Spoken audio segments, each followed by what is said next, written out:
talk to the people who set the regulations, and what this resolution does is it says, in a large part, these are the issues, and they're safety issues, and the precautionary principle addresses the whole idea of making law because health comes first.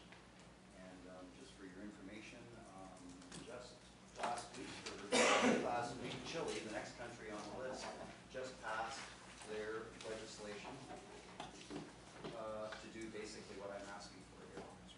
Precautionary principle, new standards that are set by the European Union. So I think really this is not in our bailiwick. I said that to you guys before, and I don't think we can deal with it other than what we have in through Industry Canada.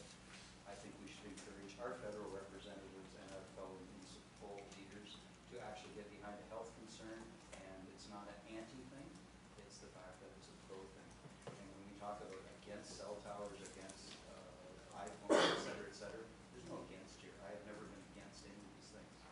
I sat down with my kids yesterday and we're starting to do a process of doing what I call in a house-by-house basis. You look at how you use radiation within your own house and you make your personal decisions.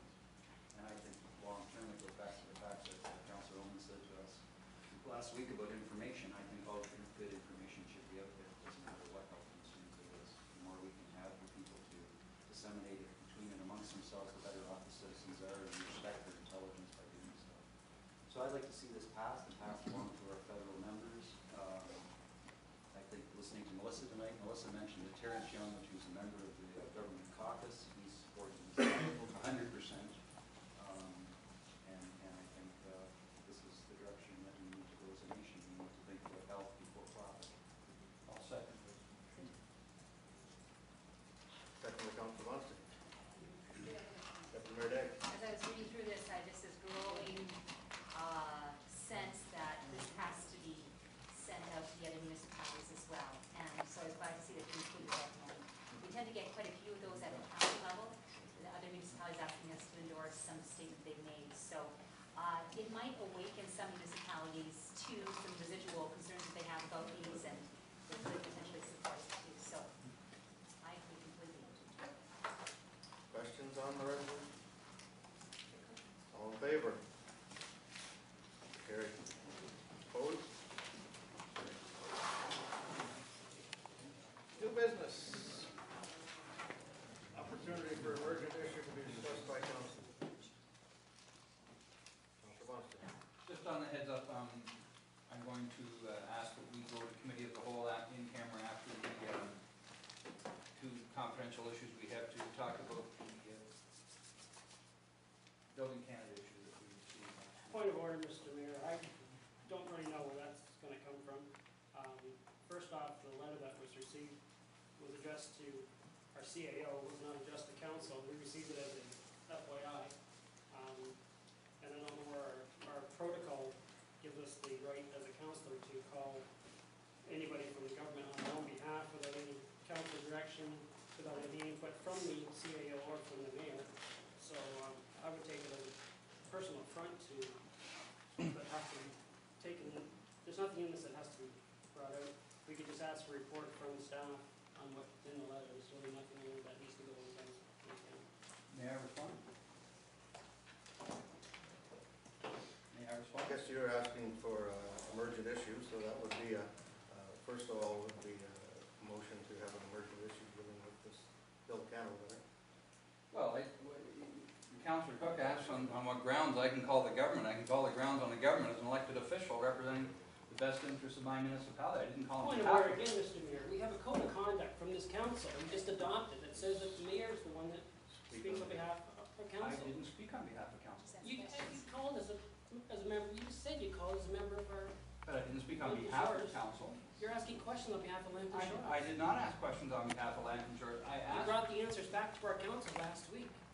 Councillor Cook, you may have forgotten on February the 21st, I was made chair of an oversight committee. And that chair of the fire board. Could I finish, or am I going to be continually harassed? Council speaks with one voice. No rule on that. I don't know what you're talking about. Council speaks with one voice. I called, I made it very clear when I got this letter, and we talked about it on Tuesday, that there were issues here in this letter that was serious, considering the meeting that we had with one of the provincial co-chairs on February the 16th. As the chair of the Oversight Committee, I called the project analyst to ask him what precipitated this letter, why the change. I then went to Dino Radocia, who was away all last week, and I spoke with his supervisor to say, can you tell me, as the chair of the Oversight Committee, not on behalf of council, not speaking for Lambton Shore, sir, and that is my right to do that. I am a free agent. Perhaps you need to go back to that with our lawyer. That's why I did it. I'm asking tonight to go to committee of the whole and to discuss what that discussion was all about with this council. I think they have the right to hear. That's my point. Councilor Elman. Okay, well, I want to speak to this as well, because I'm not going to support a move to bring the committee of the whole to discuss this. Actually, there's two things. The second thing, the whole issue of councillors and free agency, I think we do need to go back to Barry Card and get some clarification on that. But that's another issue. I guess this letter that we received came into public session at the last meeting from Build Canada. And quite frankly, folks, this council, I believe, has made a mountain out of a molehill, overreacting to a staff-to-staff letter saying, give us a progress report and let's get on with it. It's like we talked the golden rule. These guys have the gold, they make the rules, so we need to be giving progress reports and letting these folks know. There's nothing more than that here. And I think, once again, we're getting into this grandstanding, brinksmanship kind of stuff that we don't need to do. So I can't support that. This is a public document, public information. So let's talk about it here if we need to. We got all carried away about what the bureaucrats and the politicians and what we're going to do. Well, all they're saying here is, come on, Lambton Shores, give us a progress report and let's get on with it. They're not saying you're not getting your money. They're just saying, let us know where you're at. Simple as that. We've had thousands of those, all of us, in any walk of life where we've dealt with government funding. I'll call for a 2/3 vote to move it to committee of the whole.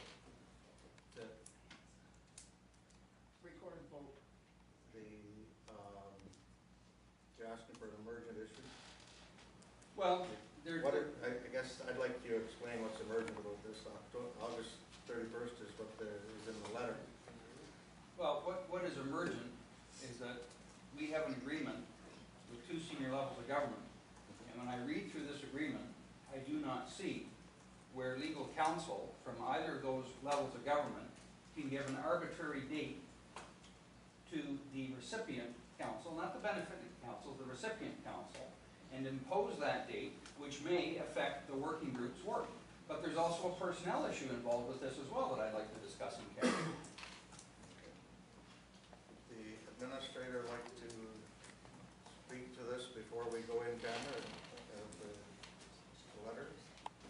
Councilor Elman? Well, I guess we have to have a vote on whether or not this is going to go in camera. It's a public document. I don't see the need for it at all. Okay.